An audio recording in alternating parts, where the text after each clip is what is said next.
you see right here, this is the audio input, and it's got the little thing through the eye. Okay. And if there's audio, you'll see it right So there. it sounds like they don't hear us. Lena's about to go live. What? For people waiting. Yeah, Are you gonna tell them something? There's 2 views. Are you gonna tell If them? you put it on the as comments. The mic's not on, right? No, I don't know what it's saying. Did that work? Hey, tell me if you see audio come in, me saying check, check. Check, check. You might want to turn your audio. Try again.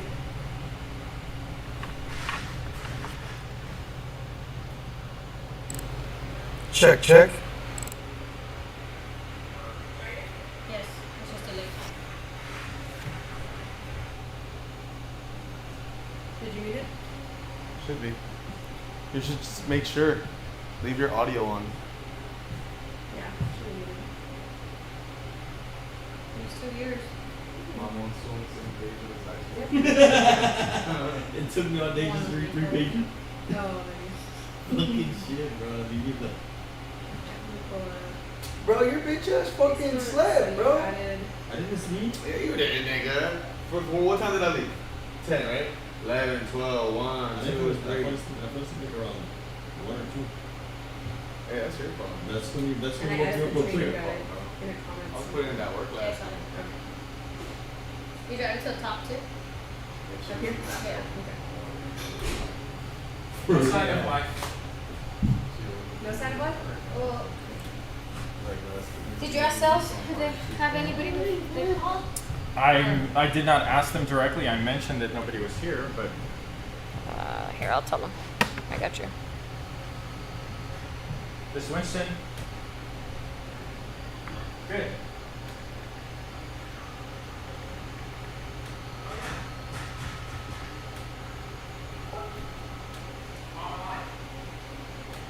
We were supposed to start at 2. We're just waiting for a couple more people.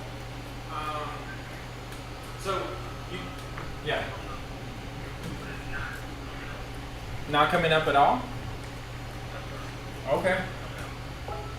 Okay. I'll have them look into it right now. Where's he viewing it from? YouTube or YouTube. Facebook? What does it look like?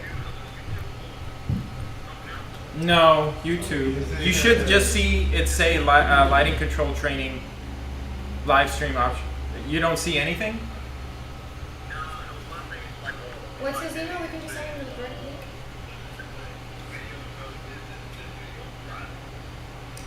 Okay. Maybe it'll go private. Okay, we'll look into it. Thank you for letting us know. Okay?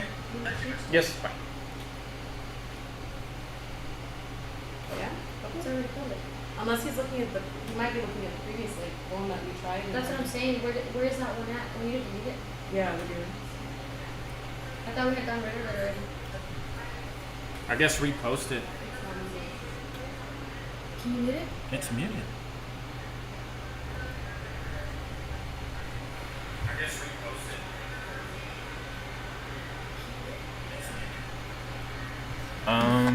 It's muted.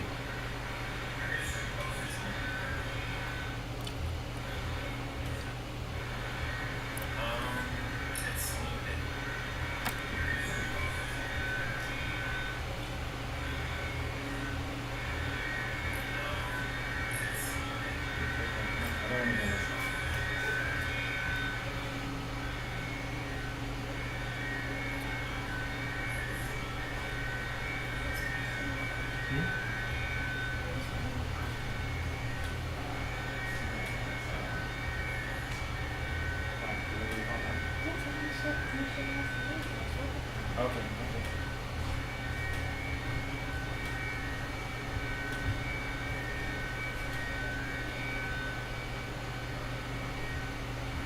Well, I'm gonna remove this because it seems to be working.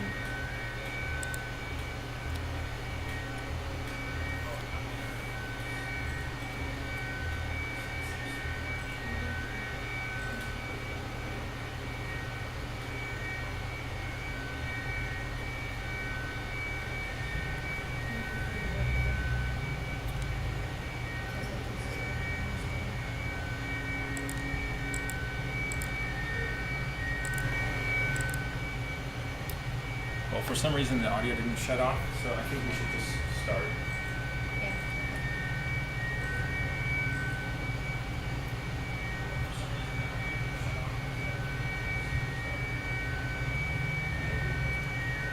Oh. What about the computer?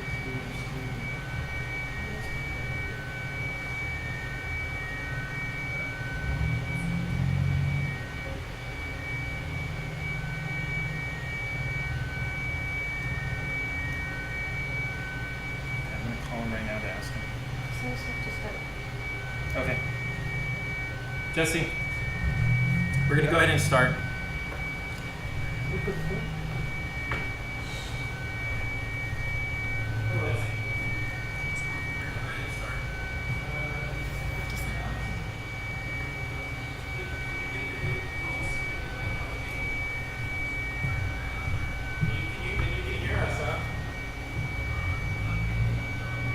Well, anyway, okay, we're gonna start here in about 1 minute, okay?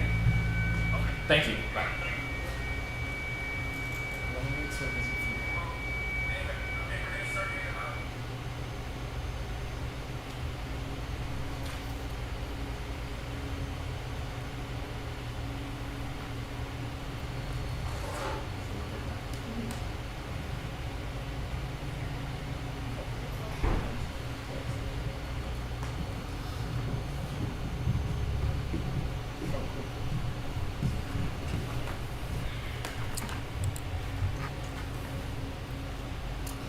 So we're starting now.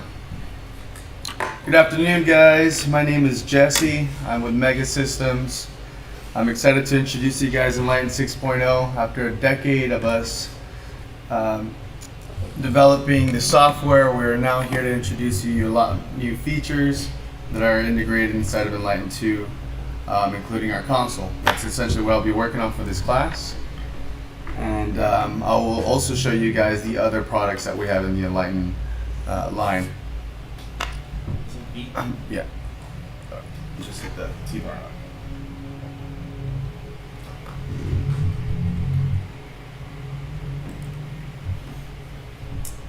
Okay, so looking at our website here, we do have a wide variety of options, starting with the Enlighten 2 console. This is going to come with a touchscreen display.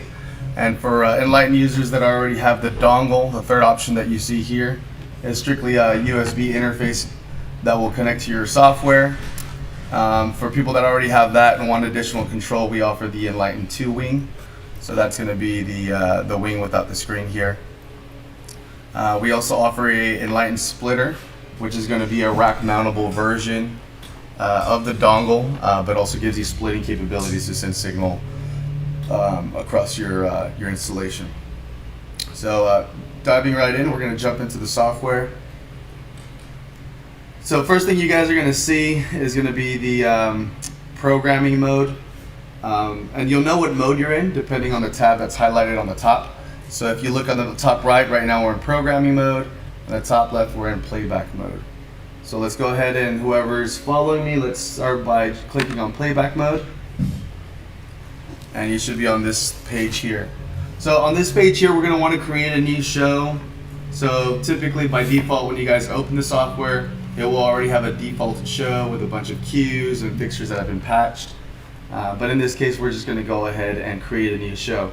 In order to do so, we have what's called our toolbar under the playback mode. It'll give you the option of closing the software, creating a new show like we're trying to do, patch your fixtures, additional tools like getting a patch list, loading your show that you've saved, of course saving your show, backing up your show, so if you want to back it up to an external USB, a 3D visualizer, some settings, and then help. So for those of you guys that are watching that don't have Enlighten 6.0 or the latest and greatest version, that help button will drop down. Once clicked on it, for you to click on check for updates, and you should be able to get the Enlighten 6.0 to automatically update onto your system. So in order to download it, you have to go to our website, and you go under downloads, and you'll see Enlighten software. You click on it, and it'll open up right to this page. You'll input your name, your email. Most importantly, you'll get the link to pop right up to start the download once you do so. But for you guys that already have Enlighten, you guys can do it through the check for update, and if not, you would have to do it through the website. So as mentioned, we're going to want to create a new show.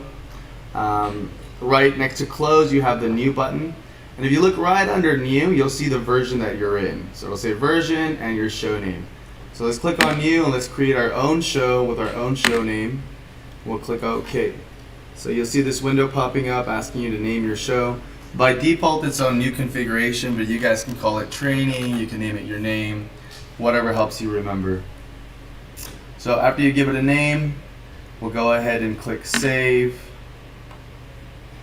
And it takes us right to the programming page. So on the programming page, we're going to have two views.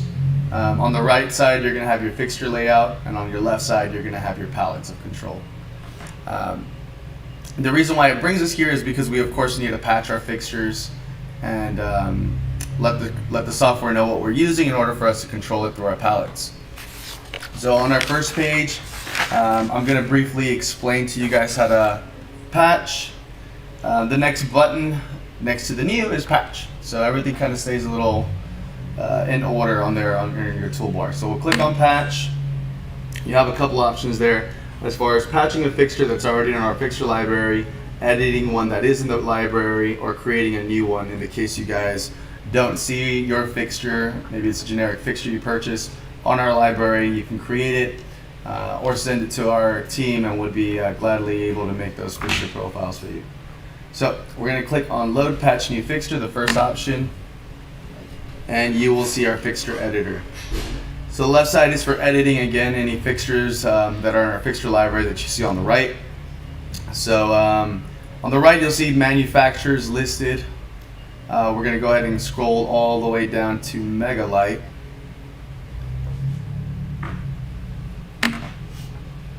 So click on MEGA-LITE, and then for your console guys, you can use your first encoder to scroll down, and we'll go down to the baby color. So there's going to be 3 different options for the baby color: a 3-channel, 4-channel, and 7-channel. That is just based on how you want to use the lights. If you want to just use basic RGB, you would use a 3-channel.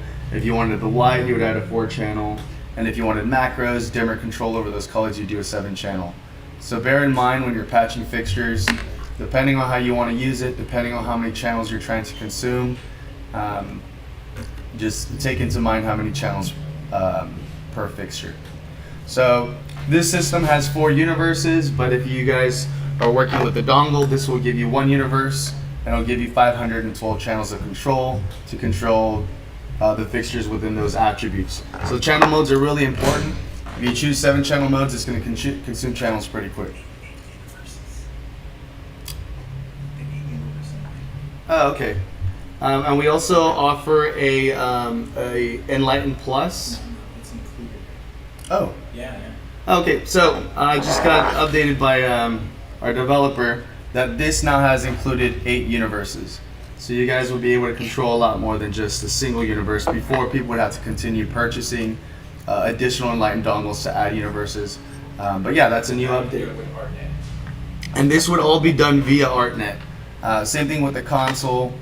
You would be able to go ArtNet out to be able to achieve more universes.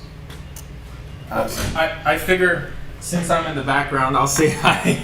Hi to everybody. This is Winston. I'm the developer. Just really happy that Jesse's kind of taking the reins here and training you guys. So anyway, I was in the background talking. I didn't want not to say hi to you guys. So I'll leave it back to you, Jesse. But yeah, again, we did a really cool change with the latest dongle, and any dongle that you've purchased in the last 10 years will activate 8 universes of ArtNet now with version 6.10. So yeah, we're really excited about that. It gives everyone the flexibility to do virtual matrix or add more fixtures to their rig and use ArtNet as the transport layer for the DMX. So back to the show, I really Jesse. appreciate that, because yes, once we get into virtual matrices later, you guys will realize how fast the virtual matrix will consume channels in your universe. So to have that as an additional feature on Enlighten is very exciting. So baby colors, we're going to go ahead and just patch the 7-channel baby colors just to continue. So this is the universe we were talking about. You'll get 512 channels, all indicated in white squares. Once we patch them, you're going to get your first channel turn blue, and then the additional channels being used for that fixture are going to be grayed out. So here in the middle, you'll see it starts at channel 1. By default, it gets you started right off the bat on the first available channel.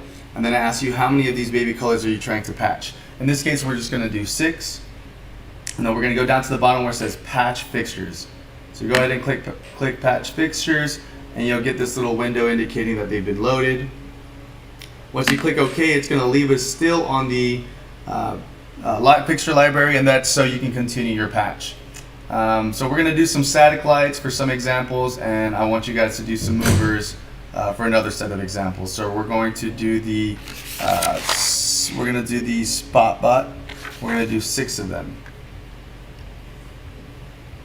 So you're going to scroll all the way down to the S's.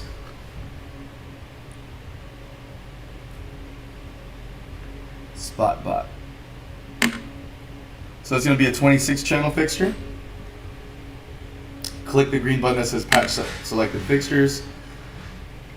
And then it gives you again the first available channel being 43. So as I had mentioned earlier, you're going to see your fixtures consume channels starting off with their blue square being their start channel, and then the gray squares being the channels consumed. So starting at 43, we want 6 fixtures, and then we hit patch fixtures one more time, and we get our last message. And for this demonstration, these are going to be all the fixtures we're going to use. I want to show you guys how you can grab the fixtures and move them around here in your fixture layout real quick before we jump into the palettes and show you how we're going to control these different attributes. So just like any operating system, you have the ability of clicking your left mouse and dragging it over a window or an icon. We're going to do the same exact thing with these fixtures.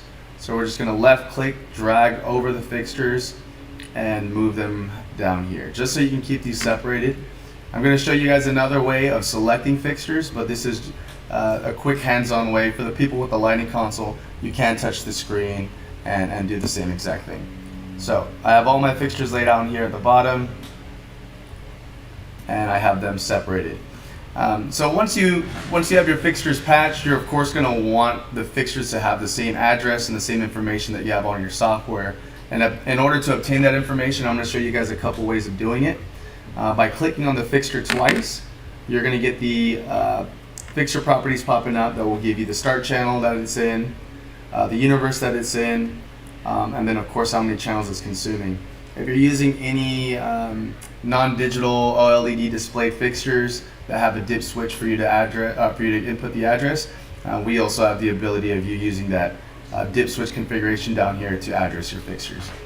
Once this window is open, you can do a simple one click on every other fixture to see what address they are at.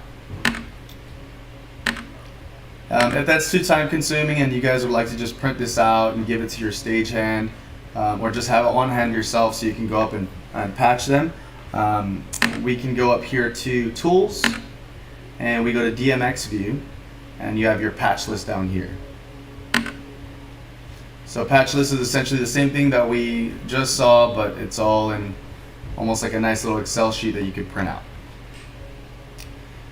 Okay, so once you have all that information and you've given them to your fixtures, you're of course going to want to turn them on, make sure that they work, and then run through your different palettes of control to test all the different attributes. So for this example, I want you guys to open up your 3D visualizer so you can see the fixtures. And in order to do so, up here at the top left where our toolbar is, see that 3D cube, that's what we're going to click on. So here's my 3D visualizer in a 2D layout. In order for me to obtain that 3D view, I want you to left click on your mouse on that 3D visualizer and move it, and you're going to get some dimension like you see here on my screen. So once you get some dimension, you'll notice that the fixtures are laid out very similarly to how you have on your fixture view. On your fixture layout, it's exactly how you have, it's just via bird's eye view. So once you have your 3D visualizer laid out, I want to show you guys how to select the fixture, not just by the way that we did earlier by using your left click and selecting them.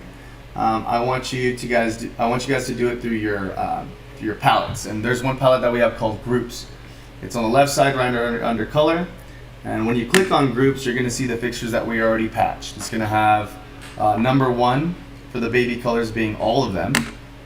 Number 2 being my evens. So if you look at my fixture layout, guys, as I click these buttons, you'll notice that the fixtures change from evens and odds to all of them. So here's my even baby color, my odds baby color, same thing with the spot bots. All my spot bots, evens, and odds. It's a lot quicker than you having to do it with your mouse or the touch screen. But again, guys, it's all going to boil down to preference, what you remember, and what feels easier for you. So in order to select the fixtures, we're going to go ahead and select all the baby colors, and we have a very important button to turn them on called the initialize button. You're going to notice that button is going to be in the center of your screen under your palettes. It says initialize all fixtures. If you click initialize all fixtures and fixtures aren't selected, highlighted in red, nothing's going to happen. So please be sure that the fixtures are highlighted in red on your fixture layout and hit initialize. If it's done correctly, you're of course going to see those 8 fixtures all illuminated in red in your visualizer. We're going to go ahead and do the same thing with our spot bots. So go ahead and select all your spot bots and then click the initialize button. Again, the initialize button is down here on the bottom left. And if you guys don't see them turn on, we're going to go ahead and jump into color and give it a white.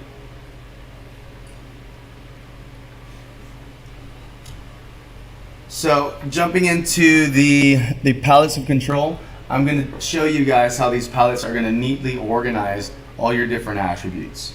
I'm just going to jump into faders so I can explain why. So in faders, this is typically the way people would control DMX attributes, either over a simple DMX controller that wasn't software based, and you're controlling attributes with faders.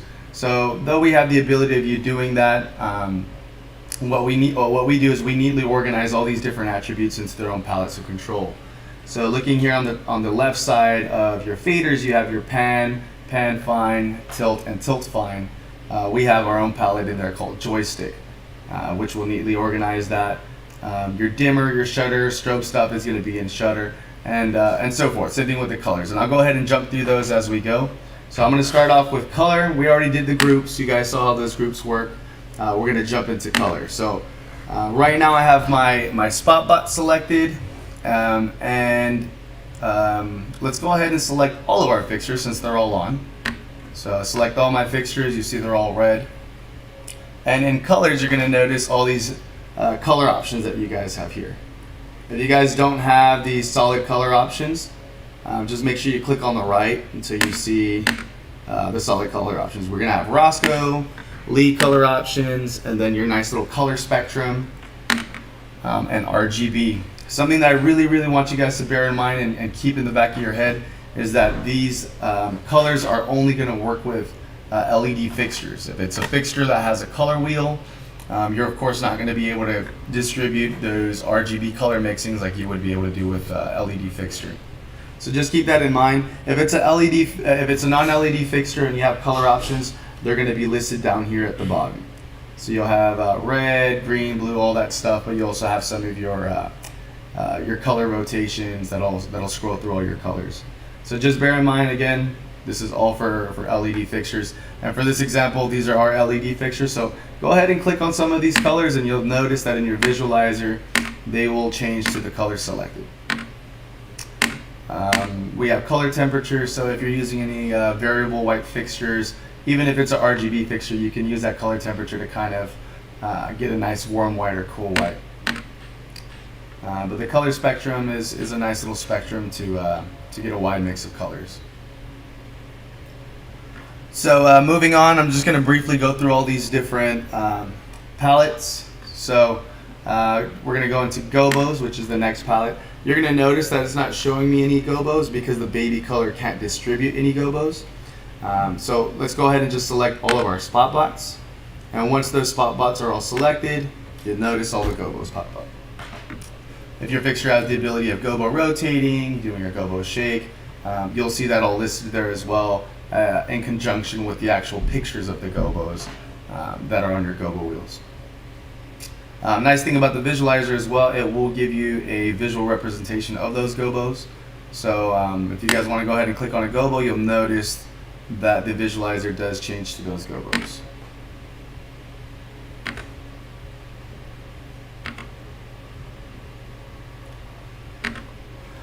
Okay, and next is going to be our shutter options. So shutter options are going to be more for strobe, initializing the unit, closing the shutter, opening the shutter, and you see these examples here. So if, for example, let's say that you guys went ahead and did the strobe. Once you click on strobe, you'll notice a little bar down here giving you the ability of ramping it up. Now you guys are not going to see this on the visualizer. The visualizer is only going to show you guys colors and gobos, and of course the movements and static positions they're in. So don't try to go and program off simply the visualizer. It's just a nice simple way of seeing what colors and positions you're in. Next is going to be beam. So beam is going to be nice for some of your frost effects, for some of your prisms, and your zooms. So rather than having to look for all these different attributes within the fader channel, again guys, the palettes make it very nice and easy to navigate and find what you need to do. So function is going to be our next preset, or our next palette. So this palette is going to give us the ability of resetting the fixture. Some fixtures, especially movers, do have a reset channel, a function channel. So you'll have the ability of resetting them here if that fixture gives that option. Next is going to be rotation. So this kind of goes hand in hand with your beam palette, because if you have a prism, you're going to want to do a prism rotate, and this gives you the ability of counterclockwise or clockwise rotations on your prisms.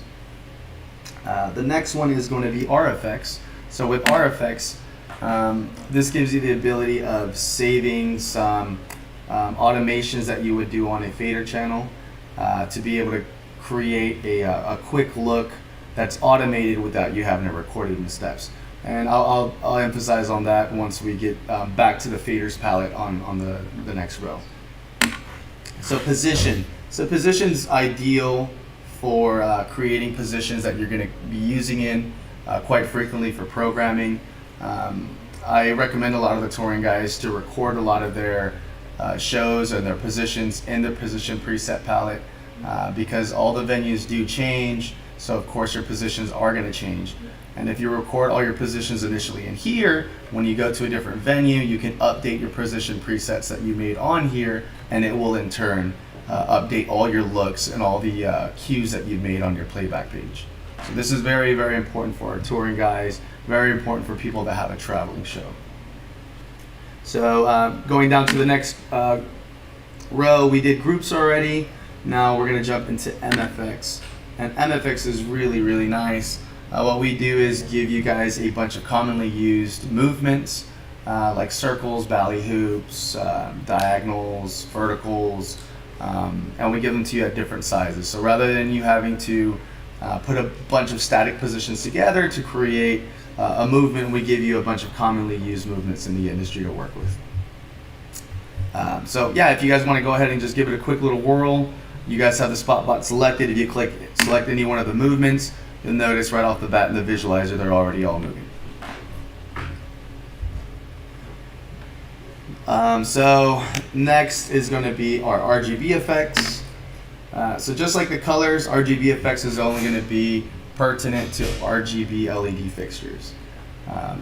RGB effects is going to give you the ability of creating a nice color chase or a nice color fade where the lights move in unison or they move within an offset to be able to change the colors.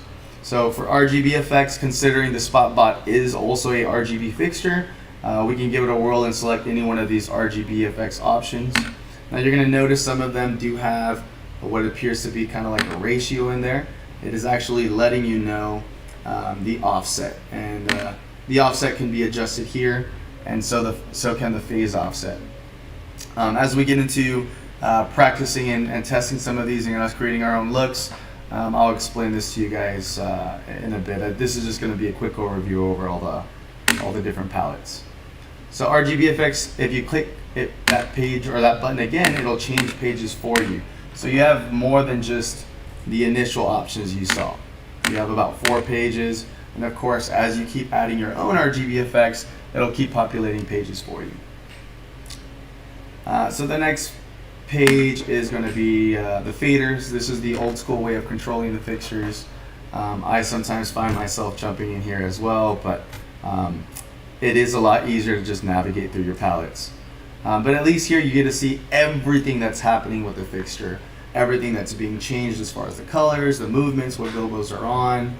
So if you want to just go to one centralized location to see everything that's happening with the fixture, this would ideally be it rather than jumping into each individual palette. So the next palette is going to be Joystick. This happens to be one of my favorite because you actually get to visually see each fixture, where they're laid out and how they're moving in their XY position. So instead of the MX specs that you just choose a general movement, you don't really know where they're at, the joystick will give you exact positioning on where they're at. The joystick does give you the ability of decreasing the size of a movement, and it gives the ability of, just like our RGB effects, creating an offset.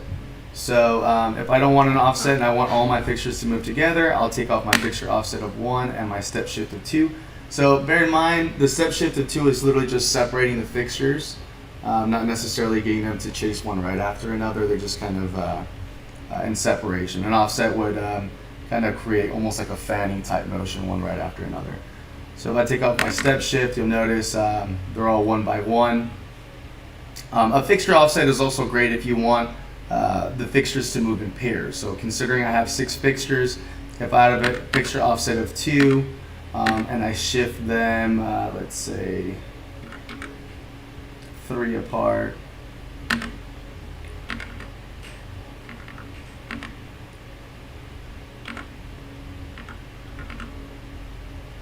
so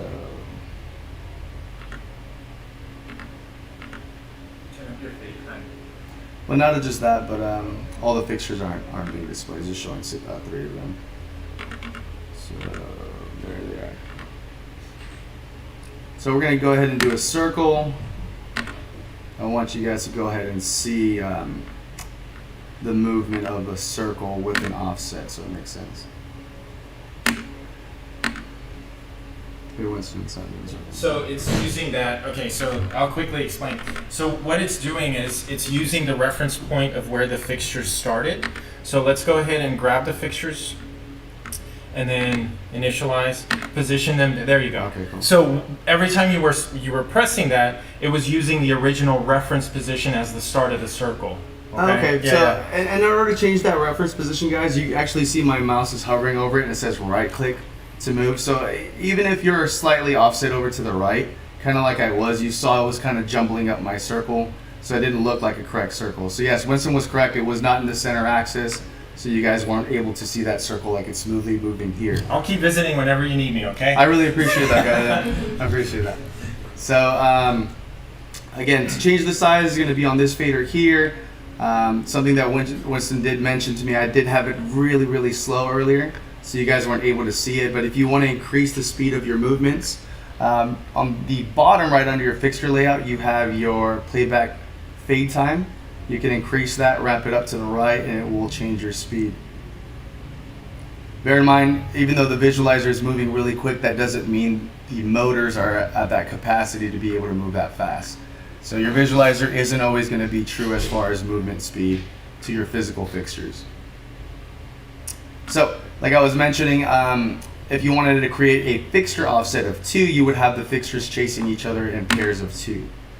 So because there's 6 fixtures, 2 are on this one dot, the other 2 are on the secondary dot, and the other 2 are here. So that is just in groups. Now if you look at my visualizer, you get a perfect example of what I mean by that. So you see the 3 dots, there are actually 2 fixtures per dot in the visualizer there. So once we go back into RGB effects, the same thing will be applied as far as how the colors chase, whether the fixtures, 2 of them are red and then the other ones are in green, and then they chase in that sense with the fixture offset pairing. And another thing I really like in here is that you guys also get to use those commonly used movements that we saw in MFX, but you have them on this drop down window here. So you have your circle, figure eight, all that fun stuff to be able to work with. And for guys that are working on static positions that aren't really necessarily making movements or working with these generic movements, we do have your D-pad here for you to get fine-tuned positioning. So I'll give you a quick example of that. Release is going to be how to shut off your fixtures, how to turn them off and set them back into their home position. And that's going to be right next to initialize. So initialize is your on, release is your off. Now if you hit initialize and you see your fixtures are still moving, though the fixtures were off as far as the bulb, you're going to want to also shut off the movements that would actually be clear all. Clear all is what will do your rehoming to your home position on your movers. So. All right, so And- I'll chime in real quick. Yeah, I was gonna Okay. say, and it also deselects your fixtures if you hit clear all, so bear that. Right, and so we're kind of moving ahead here, but I just want to bring out a point. If you go into settings here in advanced, keep in mind I'm the developer, so Oh, sorry. it's still on. So pan and tilt tracking is enabled. And what that means is when you hit clear all and release those fixtures, they're going to stay at the last position that they told you, you told them to be. And where that's beneficial is in a church or any production where you're mainly focusing your light on the stage. The pan and tilt tracking will reduce the amount of movement the light makes to get to the new position because you're generally doing it on stage. So if we uncheck that, then when we hit clear all, they'll always go home. By default, guys, you will not have that option on. That is actually Yeah. a setting that you need to go into. Again, it's an advanced setting. We typically jump into that later, but because it was already on by default, I'm glad you brought that up. It actually threw off the starting point that we were at. Yeah. But yes, that is actually a really good point. Very similar to like the position presets I had mentioned to you guys earlier. If you're going to be working in a specific area, rather than having to always jump to the position preset to get to that area, having your pan and tilt tracking on will keep you in that area without having to use those position presets. So Jesse, I think you can go ahead and move on to creating a static look and saving it. He did a really good job. So again, I'm the developer, so when I explain these things, I tend to forget to say some things. So Jesse did a really good job giving you a very good detail of all those. So he's going to go ahead and show you how to create a static look. Definitely. All right. So I like to show how basic it is to create a static look with something like a static fixture, and then we can create a static look with our moving heads. So creating a static look with a static fixture is very easy. We literally just turn it on, give it a color, and save. So for the baby colors, we're going to go ahead and just to implement some practice for you guys, we're going to go into groups, and we'll click on 1 to select all our fixtures. And then if you guys remember, the next step is to initialize. So initialize is very important to turn them on. And once initialized, we can still use our palettes of control and jump to color and use that nice color option, this little color index that we have, and select the color. Because they can't move and they're static, we literally can only just give it a color. I mean, some of you guys can get creative and mix up the colors, but just for this sake, I'm going to make them all one solid color. Just to show you guys how quick and easy it is to save this, is why we're starting with this fixture. And at the center of this page, you'll see the Save Changes As button. It's down here at the bottom, under what looks like the record buttons. So we'll click Save Changes. This is going to be our sequence properties. This window gives us the ability of, once the button's saved, adding a fade in and fade out time on the button. So if you click the button on and let's say you have a second fade, it takes a second for that button to turn on. Same thing with the off, you turn it off. 1 second later, it will shut off. Underneath that, we have the ability of saving it either as a default. So default is everything that you did. If we're working with a mover and it has a color and we don't like the color, but we like the movement, you'd save it as a pan tilt. But let's say you didn't like the movement, you like the colors, you like the gobos. You would use the color gobo only. But for this example, we're just gonna go ahead and do default. You have your use fade scene settings. That's always gonna be on by default. That's exactly what you're going to want to use in general. It's very seldom where you guys are going to turn that off. Next, we're going to have auto start, audio, and manual start. By default, it'll stay on auto start. That's what you're always going to use. You're always going to want it to automatically start when you click the button. Underneath that, I have what's called a sequence preview window.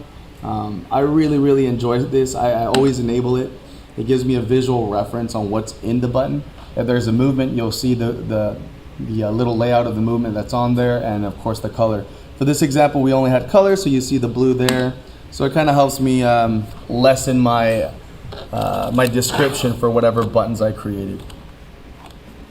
So for this example, I can just do blue all baby. Whatever you guys want to name it, whatever helps you remember.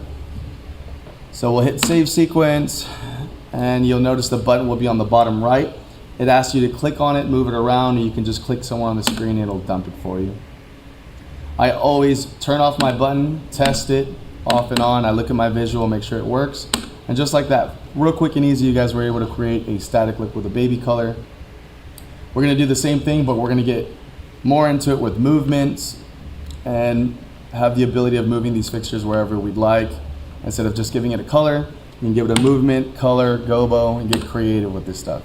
So, selecting all of our spot bots, again, more practice guys, groups. We're gonna select our spot bots, all of them, and then initialize. So, once they're on, you guys have the option of jumping into the old school way of doing it, or again, my favorite, the joystick. Let's go into joystick and use our D-pad. So, though you can use it for the D-pad for fine-tuned positioning like you see me doing here, you guys can also use this entire XY axis to just click or move them around manually with your mouse like I'm doing here. When you're trying to get really, really specific and you feel like I'm on the D-pad, it's moving still a little bit too quick, you do have different speed intervals to work with. So by default you're at 255, but you can go to 128, so you have a lot finer position movements. Same thing with clicking on 32, it lessens the movement, so you're getting a really, really fine pan and tilt using your D-pad. So underneath that D-pad, we also have a cool little fanning feature. So rather than individually grabbing these fixtures and moving them to create what would represent a fan, you have a nice pan fan that'll do that for you, or tilt fan. And this within itself, guys, is a really, really nice static look that was created in less than a minute with a lot of ease. But to individually do this with each fixture and have them line up to create this look would be very time consuming. So thanks to these features that were added, it does make creating these static looks very easy.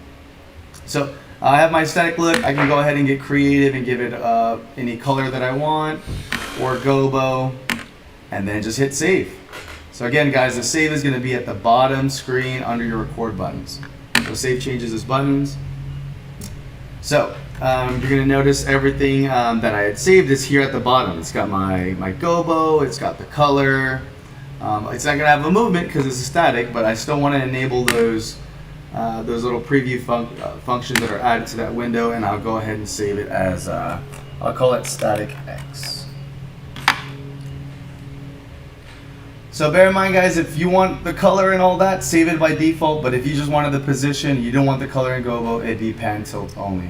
And I'll show you guys later on when we're saving in groups why that would be a good way to save that way. So we'll save, and again, it's going to be on the bottom right corner.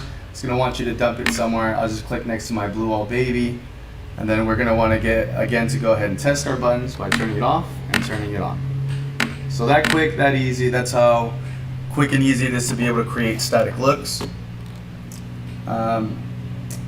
Next, we're going to go ahead and create some moving looks, and it's going to essentially do the same thing, but we're going to use our MFX or our joystick to be able to customize some of those movements. So your spot bots should already be selected, you'll know because they're red, and then we go ahead and hit initialize. If you guys happen to click off of those fixtures and they weren't on, again, groups. You guys want to make this a habit. Groups, selecting your fixtures, and then initialize. So once the fixtures are initialized, we'll go to MFX, where you can select a quick color or a quick movement. Something I didn't emphasize to you guys earlier, if you click a movement, you're going to notice it has a number underneath that. That's simply going to be your offset. So as you increase the offset, you'll notice you'll notice it'll change on your visualizer. I preferably like to use my joystick. It gives me a lot more customization on the movements. Because like I had showed you guys earlier, it does give you control over the size of that movement. Not only the size, but earlier if you remember, I had hovered my my mouse over the cross arrows, and it tells you right click on the cross arrow to move the center axis. So right now my my circle is kind of just circling on the dance floor, but if I wanted to move that position of the circle elsewhere, I'd right click and focus on a different zone within that room. I'm back. So I was just going to point out too that it looks like when you do the MFX, oh, I'm trying to click on It's quite a, yeah, when we click on one of those, you actually activate one of those, go back to joystick, you'll notice that it's applying that fixture offset. So we're going to set that fixture offset back to 1. to reset it. Or, yeah. Okay. Yeah, exactly. Oh, to Okay. 0, you're right, to 0. That makes sense. Okay, cool. Oh, that makes a lot of sense. So yeah, something to bear in mind that if you do select one of these MFX and you happen to jump back into joystick, you're going to want to zero out your offset so it resets it, so you can make that offset changes now on this joystick palette. So remember guys, you have the ability of changing its Y and X axis with this fader. You can change the X axis, though it kind of makes your movements look a little ovalish. So I typically like to use the Y because it kind of does both. It does your Y and your X axis together. So if you're doing something like a circle or a figure 8 and you want to keep everything symmetrical, that would be the way to go. So this, without adding any color, just super quick, hit Save Changes as button, and you'll notice we're in white. We got a circle going on, and I'll just name them all circle. Save. Test the button out, off, on. Very quick, very easy. And this is just in white. So again, guys, you can get very creative and add gobos, add colors, add offsets. So just for a quick little practice, let's go ahead and create another moving look. But I want you guys to get creative and add some colors, add some gobos, and play with your offsets here. Your step shift and your fixture offsets.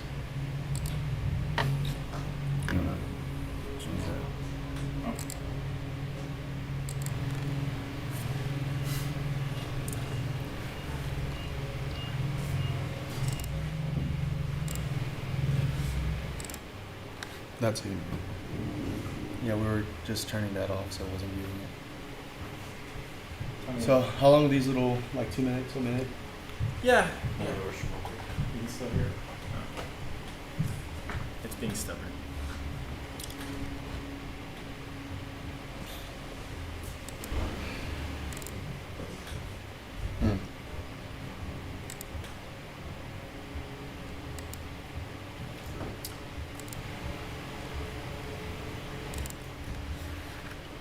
You don't hear any more now, right?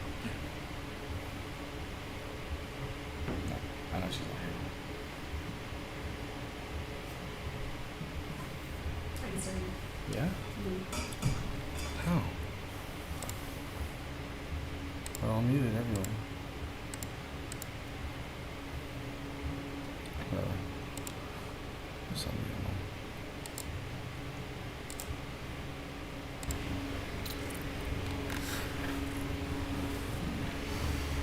Let's go ahead and continue. Okay. Yeah. Alright, yeah, so hopefully you guys had some fun with the moving looks on the movers. I'm going to show you guys how to create another moving look, but it's going to be via the RGB effects, and it's going to be on the baby colors. And at the end, when you're saving it, I'm going to add something to show the fade in and fade out. Perfect. Okay. So I'm just going to go ahead and clear everything out, guys. So I had mentioned to you guys earlier, if you want to clear everything out, you can hit the clear all button here. So we'll go ahead and select all the baby colors. So groups, number 1, all your baby colors are selected, and then initialize.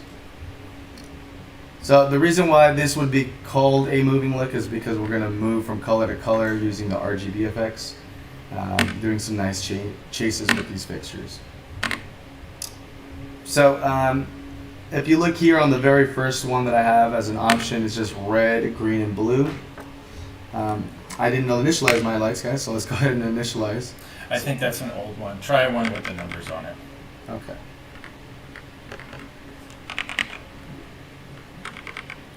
So we're gonna go ahead and do There you go. the 1 and 1. So I want to show you guys one without the offset, so you guys can see all the fixtures will change at the same color, same time. But to add an offset, you can select one with an offset already, or I'll show you guys how to create one. So we'll go ahead and create a new one, and we'll hit clear profile to delete all of the color options here. If you like some, you can right click and delete the ones you don't like and keep the ones you do like. I'll keep the red and I'll add to it, so I'll do a red, white, and we'll do a blue. So here's our red, white, and blue. I'm going to take off my phase offset, my fixture offset, and hit create chase. And you'll notice my fixtures are moving to that red, white, and blue. I showed you guys the fade speed encoder here to change the speed of your movements. Same thing will be applied with the color chase, or with the color fade. So to do the color chase, we're going to want to do a phase offset and a fixture offset. I'm just going to do a phase offset of 1 and a fixture offset of 1, so you guys can see how that is applied. So fixture offset of 1 and phase offset of 1. And then we'll hit create chase. I'll do a fixture offset of 2, and now you're going to see it's going to happen in groups now. So 2 reds, 2 whites, 2 blues.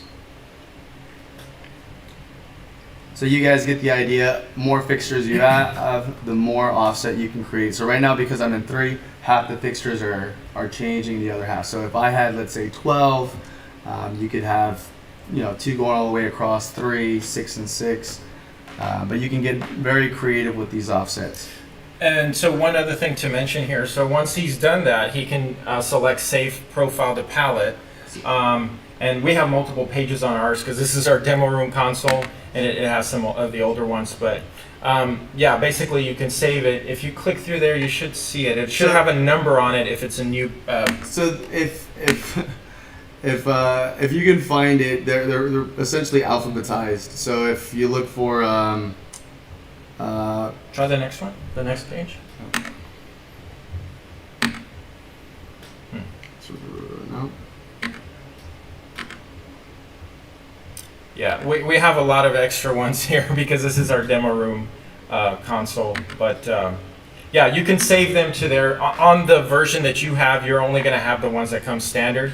And you'll notice all the new RGB presets, if you click that, show them so that we can show the numbers, they have those gray numbers on them. Now, if you're updating from an older Enlighten, you may see some of those lingering profiles, although I think the installer actually rids those. Okay, yeah. No. Yeah, so that's what's changed in version 6.0, so that you have numbers and we've refined the RGB effects doing it that way. So let's go ahead and save this because I wanted to show the fade in and out. Okay. So up there on the top, there's a crossfade in and out. And if you set that to 1 second. So this is what I had mentioned to you guys earlier. Okay. 1 second, press to turn on, and then after a second, it'll turn on. And now you guys will actually get to see it. I had briefly explained this to you guys until I wanted you guys to get some practice so you guys can get a visual on that. So again, you guys can name it whatever you want just to help you remember. So I'll call it chase, and then we're gonna go ahead and test this. So when I turn this off, after a second, it will actually really turn off. And then chase turn on, there's a second. So if you want to go ahead and ever change that and increase it from 1 second, you can right click and you can go to adjust fade in and fade out times. So you'll see just that top portion pop up, and you can increase from 1 second to 2, so forth. So I go ahead and do 3 seconds just so it's a little bit more obvious when I shut it off after during 3 seconds. And you'll see those 3 seconds fade out on the top of that button. So again, I'm going to turn it off. If you look at that top of the button, it says fading out, and you see those 3 seconds that it's taking for that to fade out. Fade in, 3 seconds. Okay. So yes, I'm glad Winston brought up the fade in and out time, because though I had explained that to you guys earlier, I really wanted you guys to see how that applies.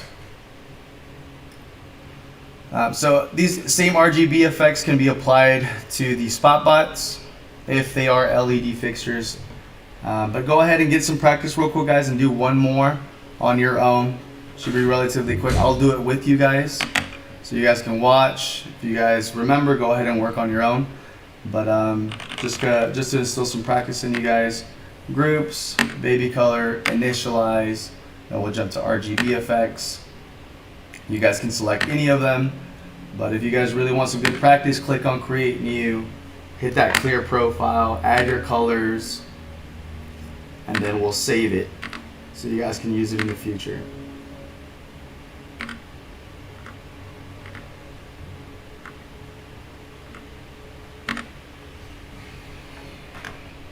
So add your fixture offset, add your phase offset, save it in the future if you want by clicking that save profile to palette on the top right. And then once you're done, once you see what you like, hit save changes as button, add in a fade in out time like Winston had just showed you guys. If you don't, go ahead and just click enable on your preview window so you see what you have in there. Name it and we'll click save sequence. I'm gonna call this Chase 2. And I'll dump it here in my group.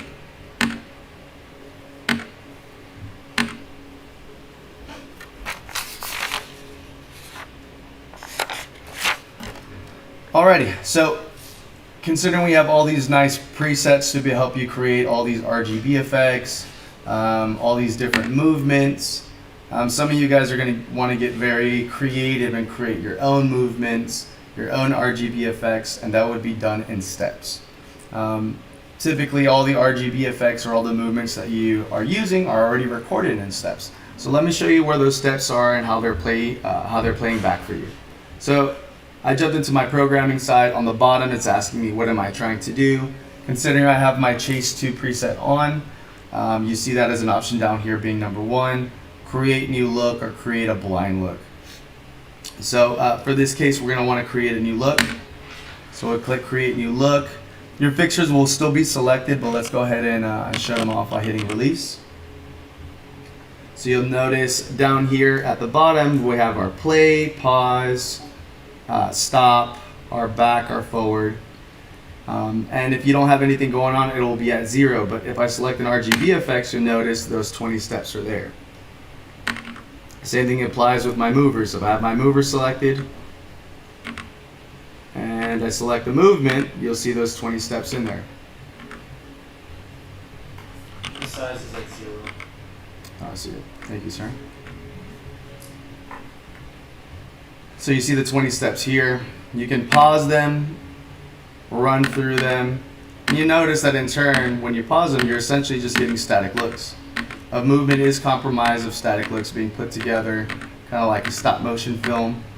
And when it's being played back, you have a solid, smooth movement. So if you wanted to get very specific in your positioning and where you're putting them in your venue to create your own custom movement, this is the way it would be done. It would be done by recording in steps. So we'll go ahead and clear all. Let's clear everything out. We'll go ahead and select our movements. Again, the practice guys, groups, spot bots, initialize, and then we'll go back to our joystick. So you guys have the ability of moving these fixtures where you want. So I'm just going to move mine up here to the top left of my room, and I hit this record plus button. So the record plus button is what's going to allow us to record in steps. Once I click on it, you're going to notice my 0 turn to a 1 and 1. So it's just stating that I have one movement in there.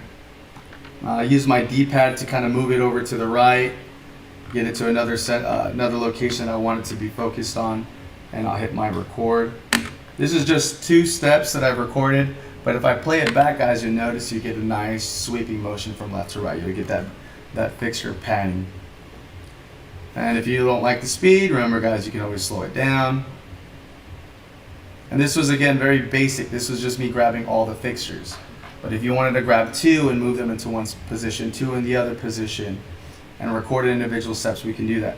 So I'm going to go ahead and pause, go to my step 2, and then I'm going to show you guys how to individually grab your fixtures now. So if you look at the XY axis, you're going to notice you have one ball there. That's the grouping of all the fixtures. But if I click on that ball and I drag that ball off, you now notice I have control over my first fixture. Same thing applies with all the other fixtures. You can move them around where you please.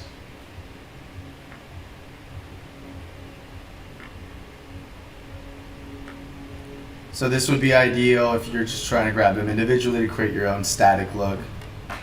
Same thing applies with movements. It just depends on what kind of movement you're trying to create. So the fluidity of this movement isn't going to be too nice. It's just going to go from left to right, and then they're all going to scatter around like you see right here. But this is just an example of what you guys can potentially do.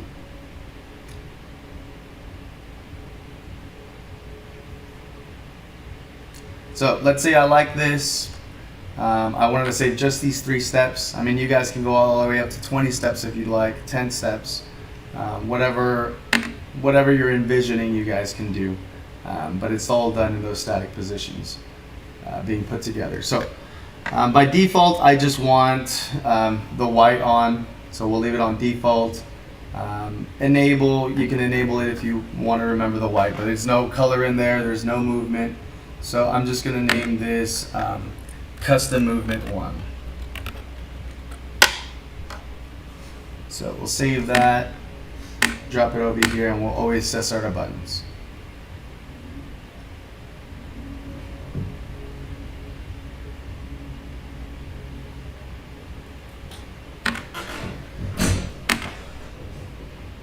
All right, so go ahead, guys, and practice again. I'll practice here on the side so you guys can watch, and we'll go ahead and do it again.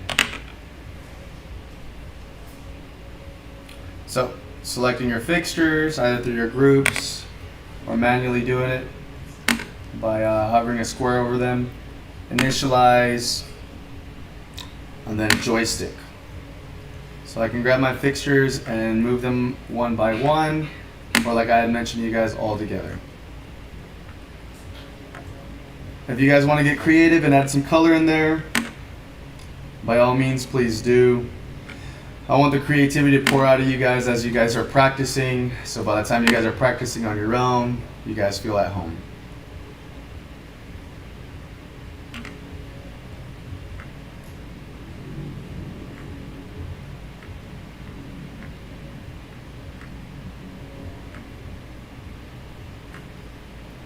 So I move them all around, record plus, and then you guys can again move them where you please.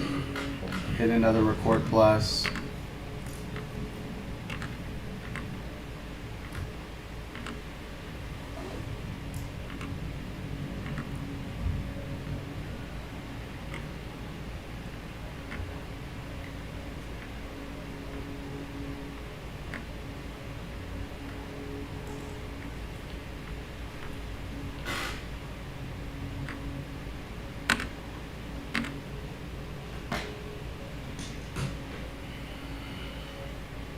So I like what I did. I'm just going to save mine. Call it custom movement 2. We'll go ahead and test that out. Very quick, very easy.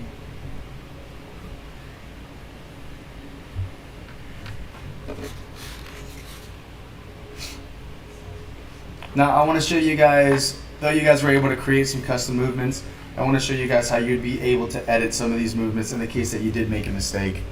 You did want to delete a step that you didn't like, or that you want to black out at the end, or you don't want it to continue looping that movement. You want it to go ahead and stop on its last static position. I'm going to show you guys how to make those changes. So on my custom movement, we'll go ahead and make the changes on that one. I jump into programming mode, and you see again that taskbar asking you what are you trying to do. You're trying to create a new look, or you're trying to edit a current look. And the look that's active is my custom movement 2. If I had another button active, you would see that option there as well. But I only want to adjust the custom movement 2, so I'll click on that one. So we'll go ahead and pause the custom movement. And what I will show you guys is the auto go. So auto go is that looping function I was telling you about. If you want these steps to stop at a certain step, you would have to make sure that the auto go is off on the step you want it to stop at. So let's say, for example, I want it to stop at 8. I turn auto go off on 8, start at step 1, and we hit play. And you'll notice it'll go through its motions, and once it gets to step 8, it'll stop. A benefit in using this function would be if you were able to time out perfectly whenever your pastor is coming to the center of the stage, and the movement going from the side curtain to the front of stage to where he's at, and then it stops. That would be an ideal situation to use something like this in. So I'll go ahead and turn auto go back on, and I'll hit play, and it'll continue its loop. So let's say I didn't like step 8 and I wanted to delete it. I pause, I'll go back to step 8, and here on the left of auto go, you're going to see what says edit scenes. So here on edit scenes, it gives the ability of copying, pasting, inserting an additional scene, inserting a blackout scene. So that scene is an additional scene, just it's going to black out, and then deleting a scene. So if I didn't like scene 8, I can go to remove scene, and you now notice my 20 steps are now reduced to 19 steps. If I like this scene, I can copy it and paste it. I'll go bust that one soon. So let's insert a scene, copy, paste it. So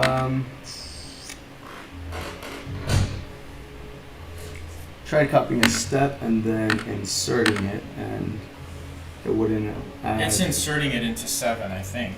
Oh, okay, Try so it again. It should go to 8. Insert. that was a little confusing. I think you have 2 playbacks running though, possibly. So I do, or I did, but we ended up just choosing that one. Clear it. Okay, let's clear it. So let's try that example again for you guys. So we go ahead and Again, select the that's 0. select the movement.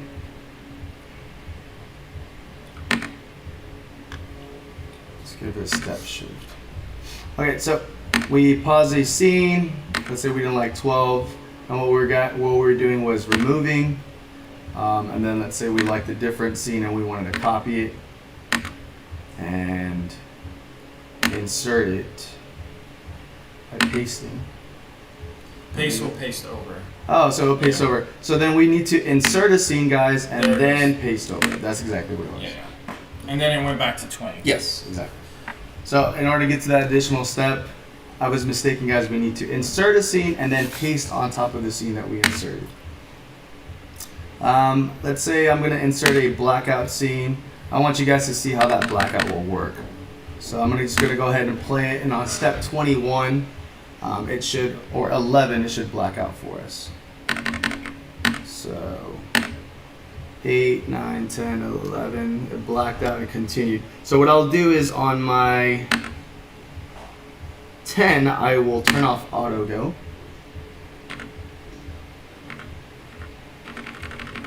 So once it gets to 11, it'll stop and then it'll black out. 11 being our blackout scene, or 10 being our blackout scene. So again, I'll go ahead and play that back for you guys. So it's running through the movement, it gets into that blackout scene, you insert it, and then it turns off. So, if I can quickly interject, Jesse. Please do, please do. Yeah. So, using those functions, they're in the software and they can be used, but there's actually an easier way that we've discovered recently, and I think the customers just kind of like it. It's just a lot easier. So let's say we have 2 positions. I'm going to create my first one here. Okay, and I'm going to record that as my button 1. I'm going to go ahead and do the crossfade in and out. Okay, so this is going to show you an alternative to using the auto go. Because essentially what the auto go does is it allows you to move to a certain position and stop. And so that's my button 1. I'm going to fade that out again. And I'm going to hit clear all to make sure I clear everything. Select my spot bots here, and then we'll move them to the other side. And then we'll call this button 2.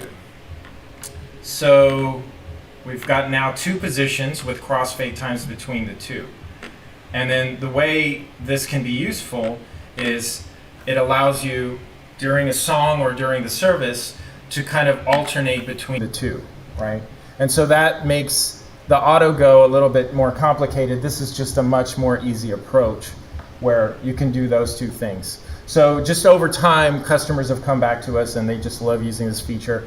You've seen this commonly used in churches where they fade and wash up the audience, and then then they'll bring it back down. I agree that yeah, and that is so much easier. Definitely. That is so much easier. So I might even take that out of the training notes for part 1 because again, that's kind of a complex thing.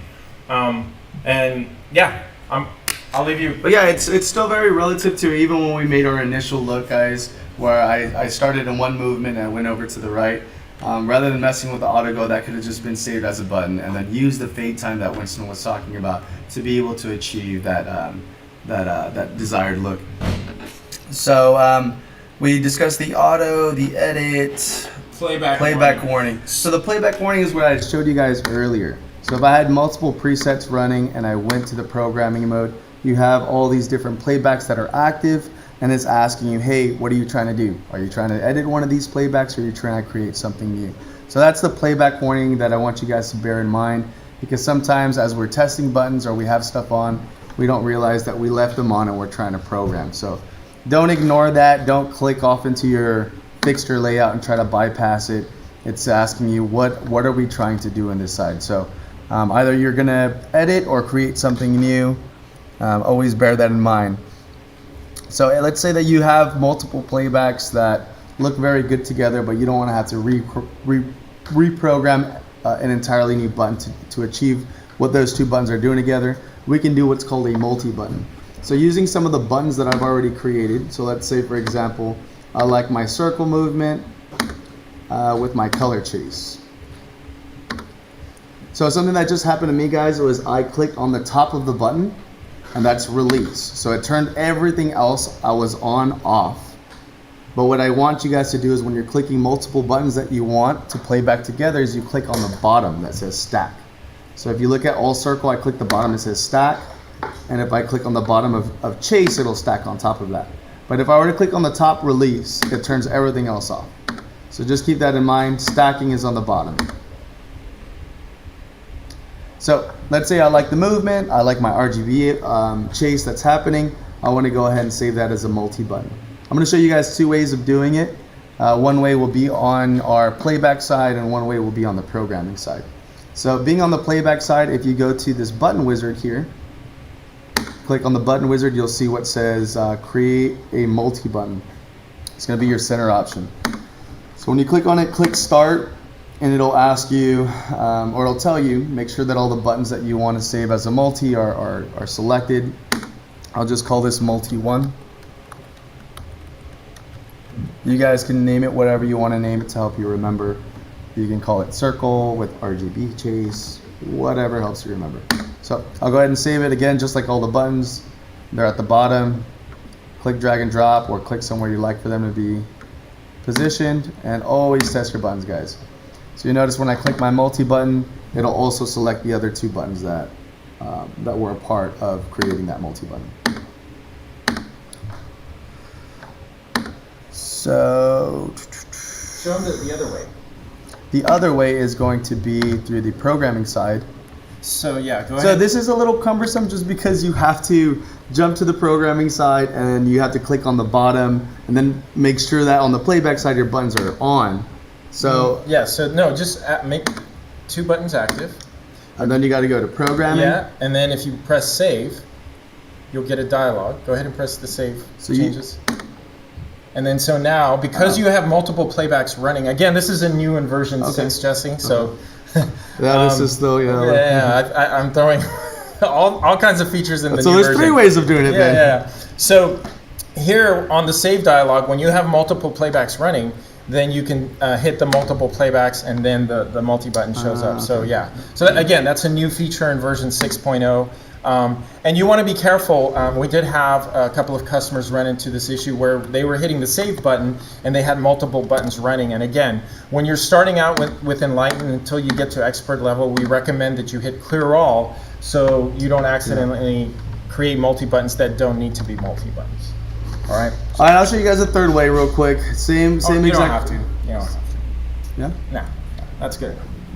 I feel like my other way was quicker. But, Oh, okay, sure. So let's say you have these two buttons selected and you go to programming mode.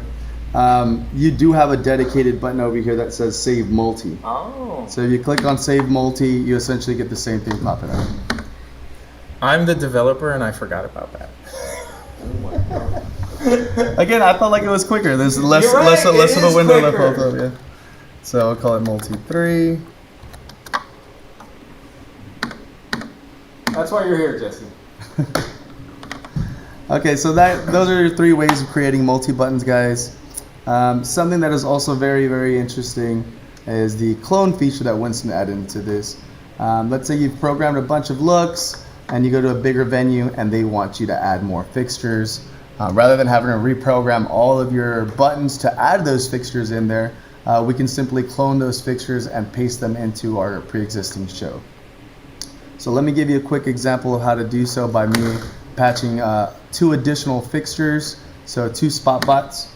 So in these examples that I have here with my movements, these are just 6. So I'll choose this white one so you guys can actually see the 6 here. So what I'm going to do is I'm going to first patch those 2 additional fixtures.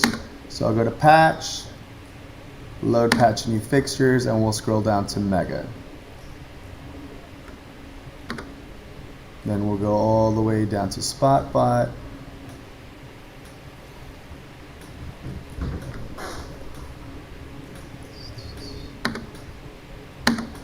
And we'll patch 2 this time. So patch with fixtures at the bottom. We'll go ahead and click yes and OK. So here are 2 additional fixtures, 13 and 14.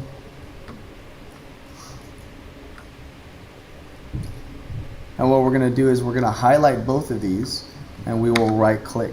So when you right click, you see a drop down option asking you whether you want to copy or paste clone.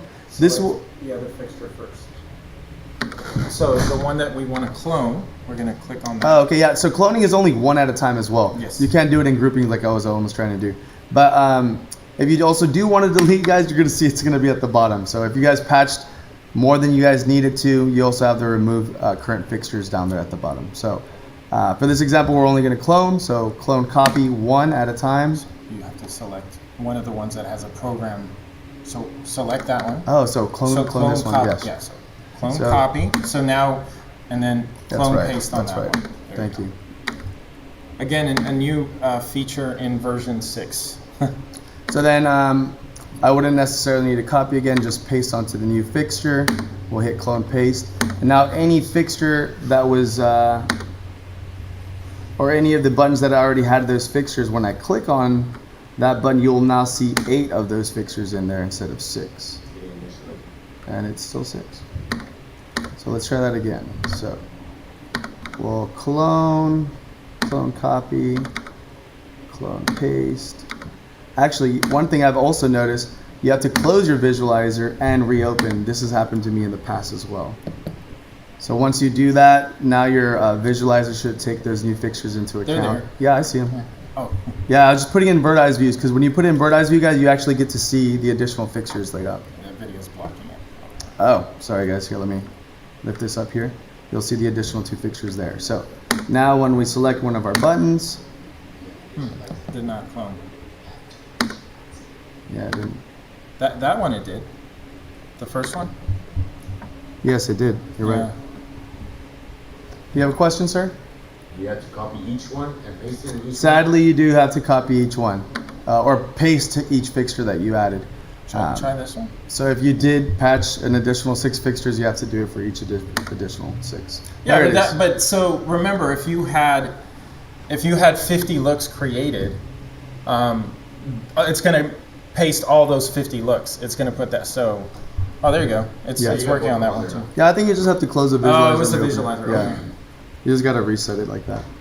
And also at the end of this, in about 20 minutes, we'll show you the AI button creator, and then you can check out our website about that. That will do all the work for you. It'll essentially do all the hard work we just created. Yeah. Very quick and very easy. But you still need to add your flavor to it. Yeah, I agree. So next page, we're going to be talking about button groups. So neatly organizing all your different presets that you created within their own grouping. So right now we just created a bunch of multi-buttons. We could put those multi-buttons into their own group dedicated for those multi-button presets. So I'm going to show you guys how we do so. If you guys look at the very top of the screen, you see a button here next to release page called group buttons. So the first time you hit group button, it will automatically populate one up here for you. And you can adjust the height and the width over this button.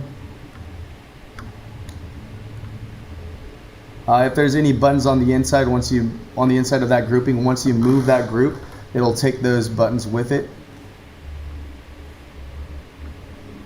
So for this first group, I'm just going to do my static look. I had the static X, and then my blue baby color. So I just had a couple static looks, nothing too crazy. And then I'm going to create another group. This time I want you guys to see how to create your own group without it automatically being drawn.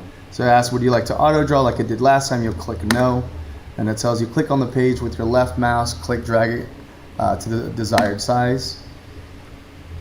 So I'm clicking, holding my click and dragging it to my desired size. And here I will put my chases. I created a couple chases earlier, so we'll put our chases in there.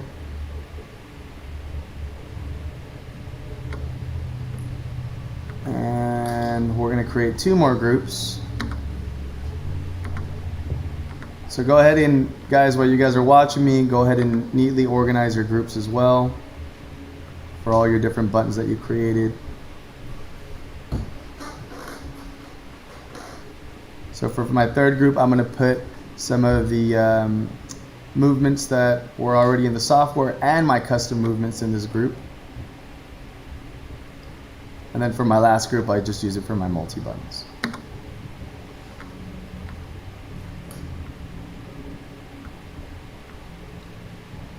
So what's really great about this, guys, is once you create your own groups and you have all these fixtures laid out, or all these presets laid out into their own groups, you now have the ability of having individual brightness control over these. Typically, you guys have your grandmaster for your speed and your brightness, which is going to be down here on your bottom left for your brightness. So let me show you guys what I mean. Down here on my bottom left, I have my blackout, so it essentially kills everything that's active. Even if it's in another group, it'll kill everything active. You do have a blackout button, so rather than dragging it down, it'll just turn it on and off. But like I had mentioned, with those groups, you now have your own brightness control for each individual group. So for my chases, I can turn on the brightness and have my my circle still doing its thing.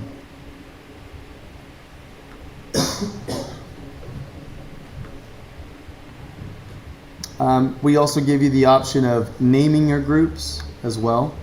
So if you look at the bottom, you'll see as you added the groups, those groups are being populated down here. So I created 4 groups, so you have 4 encoders, and they're all lined up to each group here. So if you right click here on the top, you have the ability of changing the name. Oh, on the actual page, up on top. In the button, right click on the button. There you go. Oh, okay. But didn't you have it there before? I may have. Okay. Version 6. So if you guys want to name your groups, that way you know what group's what, rather than having to read every single button. You can right click and edit the group name and color. So even if you don't want to name them, you can color coordinate them so you know what's what. So these are my statics. So now if you look under my group, it says statics. Same thing with the second group. I'll go ahead and change the name. Edit group name, I'll call them chases. This is just so you guys get neatly organized. This next one, because it has movements, I want to show you guys something else that's really cool with having groups. And that's speed control. I had showed you guys, you have brightness control over each group. I want you guys to see that you also have speed control. So this is my custom movement I had created earlier. I can control the brightness over it. But if I right click on dimmer, you see speed. Now it's going really crazy because my speed's all the way up from my brightness being all the way up. But if I slow it down, now you see I have variable speed control over those groupings. So what that means for you guys now is you can make, rather than having had made a slow, medium, or fast moving circle, now you can just choose like a medium speed circle and control the speed on the fly live without having to create so many buttons. So that is a benefit in using this speed control here as well.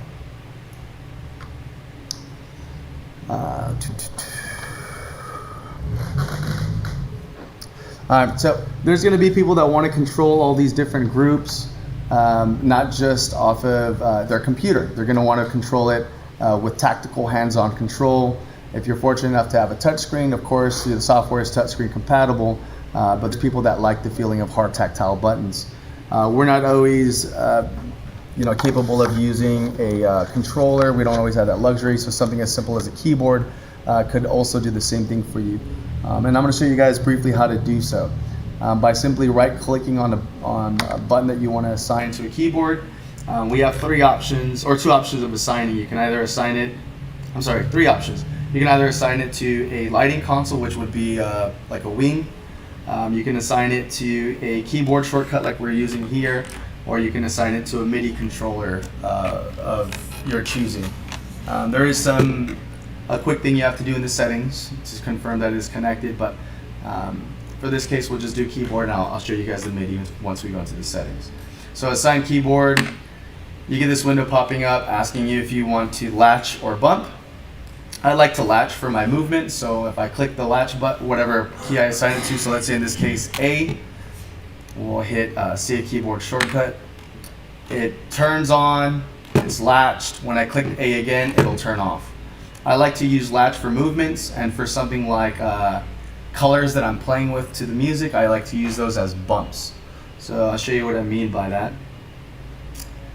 The way I like to program, and this is just something that I like to do, I like to separate my movements from my colors. And I'm going to go into programming mode just to show you guys a quick example of that and how it relates to the save sequence properties that we had mentioned earlier, or either saving as default, color, gobo, or just movement. So I'm just going to go ahead and create a quick movement. You guys don't have to follow me on this. This is just a quick example.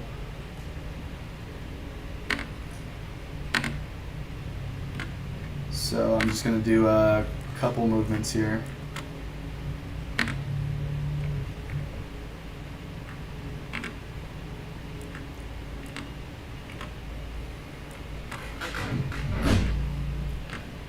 So I'm going to save this as just pan tilt.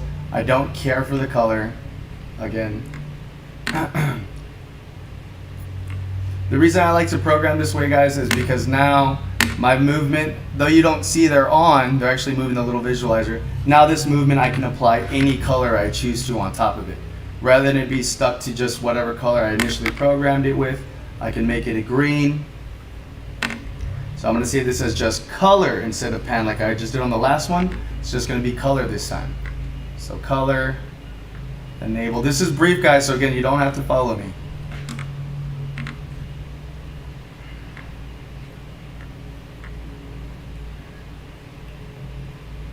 It didn't get the name on Yeah, I it. saw that.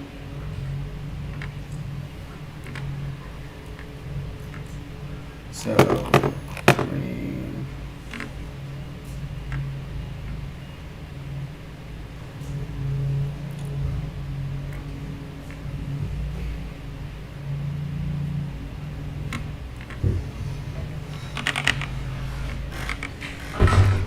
I'm just going to choose one more color option and save it, and then I'm going to show you why it was so important for me to want to separate and save my my colors and my movements separately. This is going to give you on-the-fly customization as far as changing your colors, adding a gobo to a movement, rather than you being limited to your initial programming. So now I have my movement that I can give it a green, or I can give it a blue. I can adjust my brightness to those colors separate from the speed of that movement. So for you to have that flexibility and that diversity while you're playbacking looks live, it's almost as if you're doing it while you're programming. So it's a nice way of being able to have quick looks that can be changed on the fly without having to reprogram them. Can I do a pro tip real quick? Okay, so let's go ahead and clear all and make one more color. I want to show you how you can auto position a button in a button group. So yeah, just create one more color.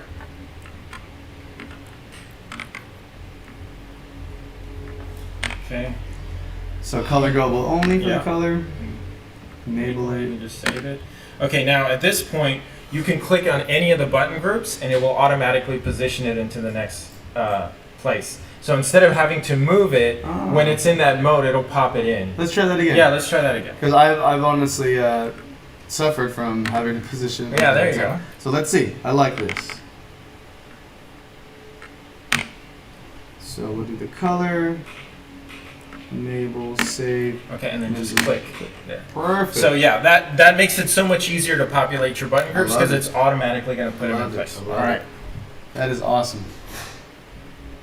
So what about these? Will we ever get the ability of it automatically kind of hogging? Yes. All right. So pretty much what I was asking Winston. Once you're putting the fix or the playback buttons into your group, you want them to border green, and the reason why you want them to border green is so you can jump from one preset to the next using your go button.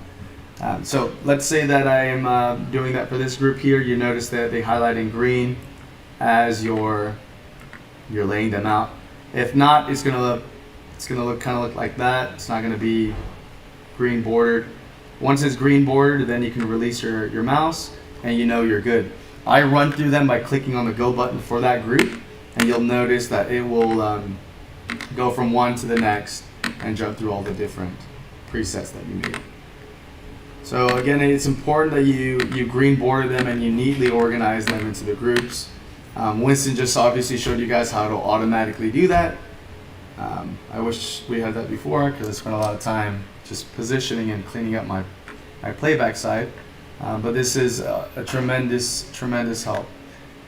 So the same thing that we do for groups for movements, thanks to Enlighten, we're able to do that same thing for videos. So you'll be able to video mix some of your content. So we're going to go back to programming mode, and I'm going to show you guys another feature that Enlighten offers. So we don't need to select any fixtures because this is going to be our media. So this is going to be the media palette that we didn't jump into earlier. We stopped at joystick. So now we're going to go into now we're going to go into media. We're like above and beyond. Right? So for media, you're going to notice there's no content on there. You guys can load content through a USB that has content, whatever's on your computer. You just simply click on create new. Don't think I have any videos on there. I'm not sure if I have any videos on here. So hypothetically, if you guys did have a video, you guys would be able to just load it. I actually want to show you guys all the different formats that is accepted. So if you hover over the right above open, it'll show you all the different media files that you can load. So MP3s, WAVs, pretty much anything and everything except for 4K content we can't play? No. Yeah, so that's our only limitation, guys.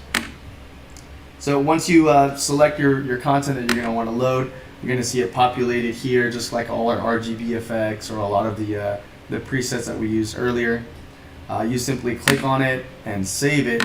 And just how we got a preview over the colors and everything, you'll actually get a little picture of the video previewing as well for your movie. So for some churches, I like to save their graphics on one group, and then the other group I'll save their lyrics. And then with the dimmer control, I can brighten the lyrics to come in and out of the graphics.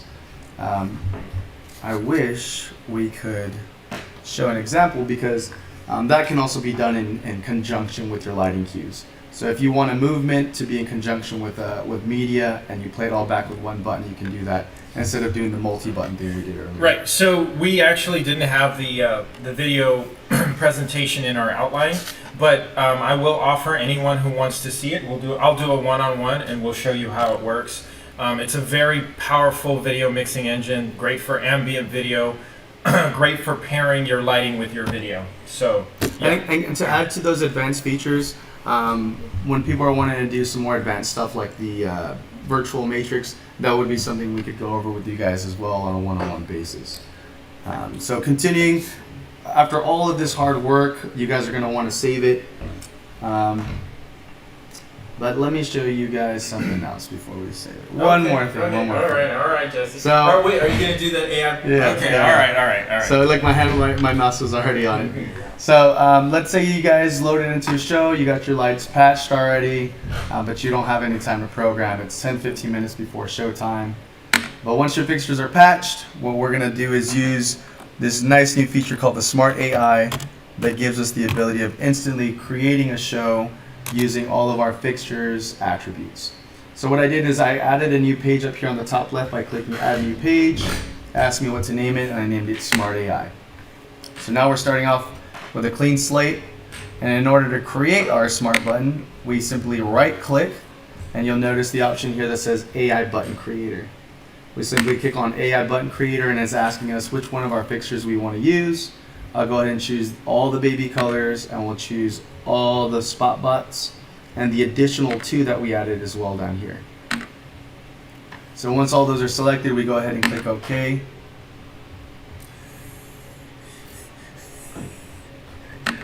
It's because you had 2 spot bots. All right, we're just gonna try that again. It was still. Okay. Oh, it's still loading the other one. Yeah, it's because we loaded 2 spot bots in there. They were duplicates. So just select the other. Yeah. Okay, so we're just gonna do our baby colors and the initial group of spot bots that we made. We hit OK, and there it goes. Now we got our AI creating all the different button presets for us, and just like that, we got a quick show to work with. So if we go to our visualizer, let's go ahead and open it up, and let's see all the hard work our AI LD built for us. So you see it gives us some nice color effects, some nice chases. Here's something with our. So it looks like these are just all. Yeah, they're all okay. So I'll actually quickly show you. I'm gonna go ahead and delete this page, because one important thing to remember is groups are crucial when you're using the AI button creator. We've added a secondary dialog for you to pick it separately. But one thing I'm going to do here is I'm just going to delete all my groups, okay? And then I'll create the new groups, because that's important. For the AI button creator, it needs to have those groups. So I'm going to just create those 2 groups, which is group 1 and group 2. One for the spot bots, and then I'll actually do a group 3 for all my fixtures. Okay, so we have those now. And I'm going to go ahead and delete this page, because the page has to be blank for the AI creator to work. So AI 1. Okay, we've created our new page now. Let's try this one more time. AI button creator. So because there were only 3 groups, it now created it. And again, that is core. So we do have other videos online showing you the exact steps of how this works. That looks good. Yeah. So now you see all your buttons, so you can stack them, and look at that. Like, a lot of these looks are going to look pretty good, and they can be based on presets. We'll go more into depth with it on our other videos. I don't want to take too much time on this one, but we feel this is revolutionary, because what this does is you can go do a production, and you're always going to be late. There's always going to be obstacles, and within 5 minutes, you set your position presets and you let it go do its thing, and it's unbelievable. You can size it, you can shape it. You can also edit the sequence. So if you wanted to change something about it, you can do that. So this is the AI button creator. Check out the videos online. We have more detailed tutorials there. And then Jesse will finish out by showing you how to back up and restore once you've done your show. You don't want to lose all your work, so I'll let you finish it out. Yeah, that's the most important thing, guys, is saving all our hard work. So our most secure way of saving is through our backup. Looks like a little folder here. So click on backup, and we will click on backup current show. So it asks you where you want to save it. By default, it will save it to the C drive on your computer. But if you do have an external USB, which I always recommend, I prefer you guys to save it on there as well, not just your computer. So C drive, if you don't already have an Enlighten backup folder, it will create one for you. So the C drive is selected, just click on backup to select the drive, and it says backup is successful. In order to load our show, it's essentially going to be the same thing. We click on backup, and then we go to restore show, select your C drive, but you're going to jump into that Enlighten backup folder. So in that backup folder, you'll see all the different backed up shows that have been made. In this case, my show was called Training. So, I'll click on Training, and then I click on the bottom where it says Restore, but in blue. So it's working on restoring the show. And we'll go to Playback. So we see all our pictures on our programming screen. We'll go to Playback, and there it is. There's all our hard work that we created. I think you got through it. Yeah. So thanks for joining us on this live stream. Thanks for checking out our new features in the version 6.0. Again, I want to point out that anyone who's got an existing dongle, you now can output 8 universes additionally of ArtNet. So we keep evolving. We've been doing this for 10, 12 years, and we're going to keep evolving and making our software more competitive in the market. Again, the AI button creator is one of our new features. It's patent pending, and I think it's going to revolutionize the way you do production. It's going to make it a lot easier. Hopefully, I won't make you too lazy, though. So, thank you so much, Jesse. Thank you guys. Thank you guys for you guys that were watching. Please submit your email, your contact information, so we can send you guys a complimentary gift. We are going to give you guys some mega shirts. So, again, thank you for your time, and we look forward to your next training with you guys. Thank you.